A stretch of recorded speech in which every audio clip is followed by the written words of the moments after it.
Salam sejahtera bagi kita semua, semoga semua makhluk hidup berbahagia. Nah, ketika kita melakukan pelimpahan jasa, apakah itu hanya kepada orang yang sudah meninggal? Tentu tidak. Orang yang hidup pun juga bisa seperti itu.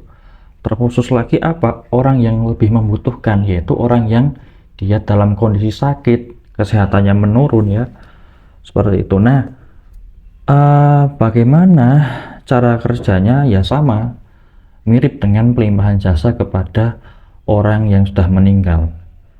Bedanya adalah tujuannya, yaitu tujuannya adalah dengan tujuan penyembuhan atau membantu proses penyembuhan supaya disehatkan kembali. Ya, mengirimkannya sama, tujuannya adalah mengurangi penderitaan, tetapi penderitaannya berbeda antara yang sudah meninggal dengan yang masih hidup tetapi dalam keadaan sakit. Nah, cara kerjanya adalah kita masih harus membuat jasa kebajikan ya, itu harus berdana atau sedekah, kemudian membantu orang, membaca doa-doa, meditasi ya, cinta kasih, kemudian ya kebajikan secara umumnya. Kemudian kita niatkan untuk melimpahkan jasanya ya, diniatkan untuk apa? Untuk kesembuhan dan kesejahteraan orang yang sedang sakit sehingga hilanglah penderitaan mereka. Jadi semoga jasa kebajikan ini bermanfaat bagi ya nama orang yang sakit siapa, agar ia terbebas dari penderitaan dan penyakitnya dan rasa sakitnya, kemudian dia bisa memperoleh kesehatan dengan penyembuhan dan pengobatan yang tepat dan segera, sehingga dia bisa kembali sehat dan hidup berbahagia. Nah, seperti itu. Setelah itu orang yang sakit dia akan menerima manfaat dari energi kebajikan itu ya. Jadi ketika sudah terkirimkan nanti diterima dan memperoleh manfaatnya. Nah, kalau kemudian orang yang sakit itu dia masih ada hubungan karma dengan orang yang melimpahkan jasa, maka bisa merasakan manfaatnya, misal dengan kesehatannya membaik ya, atau rasa sakitnya berkurang, bahkan bisa sampai sembuh ya. Dan kalau secara batin dia akan lebih tenang dan lebih bahagia meskipun masih dalam keadaan yang sakit seperti itu. Jadi tiga kemungkinan itu, satu dia akan penderitaannya berkurang ya, rasa sakitnya berkurang, yang kedua adalah kesehatannya bisa membaik dan sembuh, atau yang ketiga yaitu adalah kondisi batin dia akan lebih tenang dan lebih bahagia seperti itu. Nah, itu cara kita membantu orang yang sakit dalam proses penyembuhan sehingga dia itu bisa terbantu secara energi seperti itu, secara spiritual. Nah, seperti itu. Kemudian selain kita membantu orang lain tersebut, kita juga memberikan satu cara atau satu metode kepada orang yang sakit tersebut. Dia lakukan sendiri ya, kita beritahu caranya, yaitu melimpahkan jasa kebaikan untuk dirinya sendiri, untuk yang sakit itu sendiri ya, sama dengan kemudian membaca doa, kemudian dia itu harus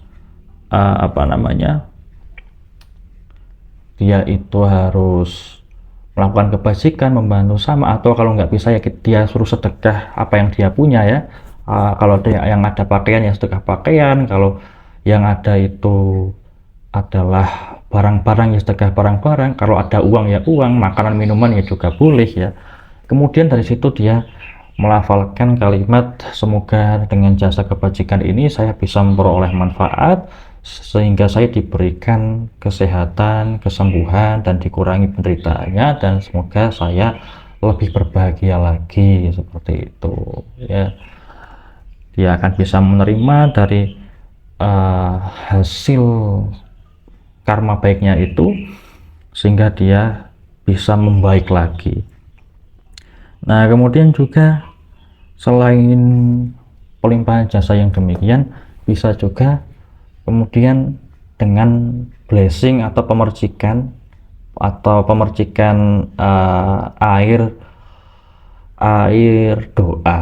Nah, air doa itu bisa diisi dengan prana. Sudah ada di playlist penyembuhan energi di channel ini ya. Bagaimana mengisi prana kepada air atau kepada media pengobatan. Nah, itu nanti bisa dipercikan ya, seperti orang Bali memercikan itu kepada tubuh orang yang sakit, atau bisa dicampur untuk air mandi, kemudian bisa diminum, dikonsumsi, dan bisa dioles-oleskan. Nah, seperti itu ya, itu juga bisa membantu proses penyembuhan dari orang yang sakit.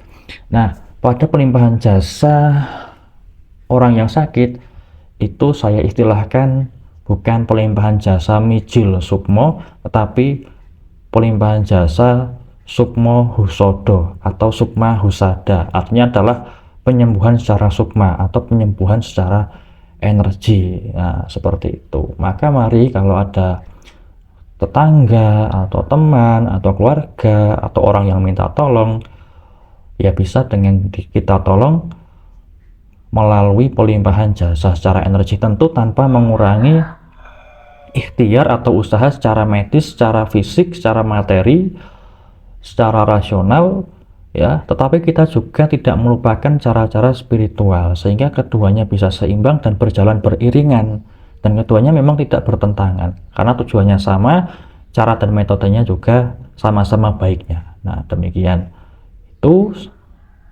terkait dengan pelimpahan jasa sukmo husodo atau pelimpahan jasa sukma husada. Nah, kemudian manfaat dari si pengirim itu apa kalau kita membantu mereka yang sakit dengan pelimpahan jasa? Yang satu, kita akan terjaga kesehatannya sehingga tidak sakit seperti mereka. Nah, itu hukum alam, hukum karma.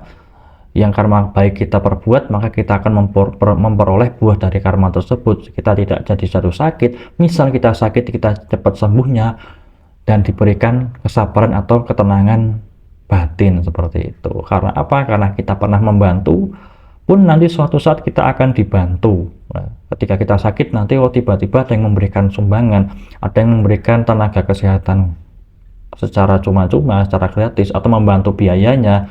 Kemudian ada yang merawat kita, atau banyak yang mendoakan kita ketika kita sakit. Demikian itu adalah manfaat dari si pengirim yang melakukan pelimpahan jasa. Dan satu lagi yang perlu diingat bahwa tidak perlu diharapkan timbal baliknya. Artinya kita cukup mengetahui bahwa si pengirim ya, kita sebagai pengirim akan mendapat manfaat seperti itu, tapi ya udah, kalau kita sudah melakukan, lupakan.